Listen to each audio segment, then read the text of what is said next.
Depuis plusieurs jours, l'île de Maui, à Hawaï, est ravagée par les flammes. De nombreux habitants se sont retrouvés pris au piège et 36 morts ont perdu la vie.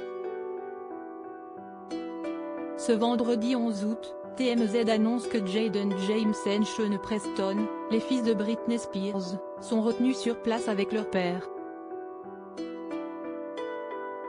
Les scènes sont dignes d'un film catastrophe et pourtant, elles sont bel et bien vraies. Depuis plusieurs jours, Hawaï est sous les flammes. Des milliers de pompiers américains ont été mobilisés pour tenter de maîtriser les incendies qui font rage dans cet État des États-Unis.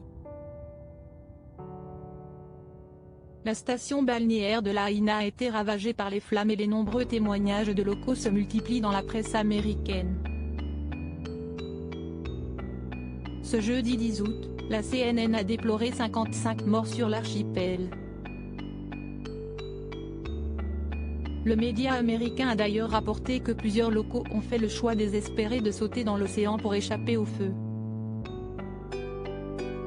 Sur BFM TV, Kat Ashimoff, une franco-américaine qui vit sur l'île de Maui, a rapporté à nos confrères que le bilan humain pourrait être bien plus lourd que celui annoncé par les autorités. Il y a plus d'une centaine de morts juste dans Lahaina. Beaucoup ont essayé de partir, mais n'ont pas pu partir à temps.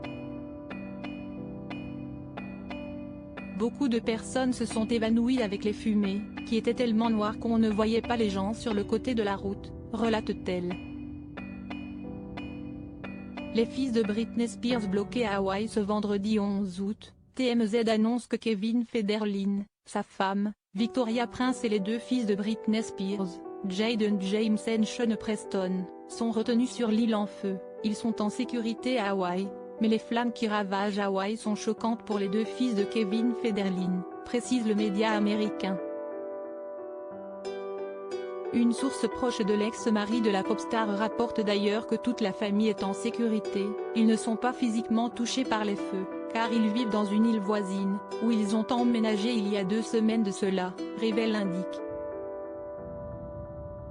Ce qu'ils voient autour d'eux et aux informations est traumatisant pour eux, car les médias ne parlent que de ça, précise cette même source à TMZ. Le tabloïd rapporte que Kevin Federline, sa femme et ses enfants avaient prévu de passer tout le mois d'août à Hawaï, pour se détendre après une année compliquée. Pour la détente, on passera.